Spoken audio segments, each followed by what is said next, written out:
পার্টির অফিস নিয়েছি 11,000 টাকা মাসে। আমার চেয়ার টেবিল ছিল না, সে চেয়ার টেবিল আমরা আস্তে আস্তে গুছাইছি। 5টা টেবিল কিনছি, ছাত্রদেরকে চালাতে হয়। আমি রিটায়ার্ড পার্সন, একজন শিক্ষক, 3.5 বছর ধরে রিটায়ার্ড। আমার মন্ত্রণালয়ে ফাইল আটকে গেছে, আমার বকেয়া বিল বেতন আমি পাচ্ছি না। 21শে ফেব্রুয়ারি পালন করলাম, ব্যক্তিগত টাকা দিয়ে 21শে ফেব্রুয়ারি পালন করতে হয়েছে আমাকে।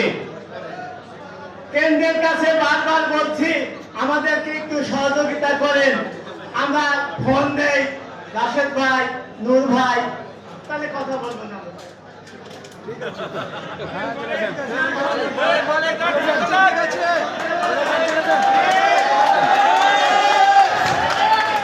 আপনারা আসলেই বলেন ছোট করেন ভাই, আমরা তো বিপদে আছি, আমরা অনেক বিপদে আছি।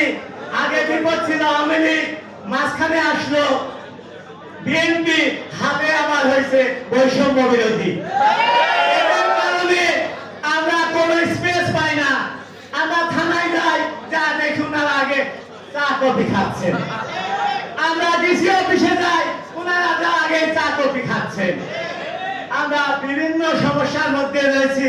আমরা বারবার বলছি, বিবি ভাইকে বলছি, রাশেদ ভাইকে বলছি যে ভাই আপনারা সময় পান না, ঠিক আছে, আপনারা কেন্দ্রের থেকে লোক ঠিক করে দেন। আমি সভাপতি হয়ে আপনার কাছে ফোন করে যদি রিসিভ না পাই, আমি যদি জেলে যাই, তাহলে আমার পরিবার কে দেখবে? এই রেসপন্সিবিলিটি আপনাকে নিতে হবে, আপনাদেরকে নিতে হবে। নাহলে আজকে যে অবস্থা তৈরি হয়েছে কেন্দ্রে, এখানে তো বৈষম্য শুরু হয়ে গেছে। জেলা থেকে আসি আমরা রেসপন্স পাই না। আমরা কার কাছে কথা বলবো, মনের কথা বলবো, বেদনার কথা বলবো, শোনার লোক নাই। আমাদের কথাগুলো আপনাদেরকে ধৈর্য ধরে শুনতে হবে। এই 65 বছর বয়সে আমি আপনার দলে, আপনাকে ভালোবেসে আপনার দলকে পরিবার বানাইছি।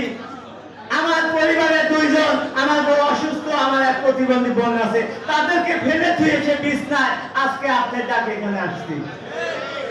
গণ অধিকার পরিবার আমার একটা পরিবারের সদস্য, সেই হিসাবে আমি পাবনা থেকে এখানে আসছি।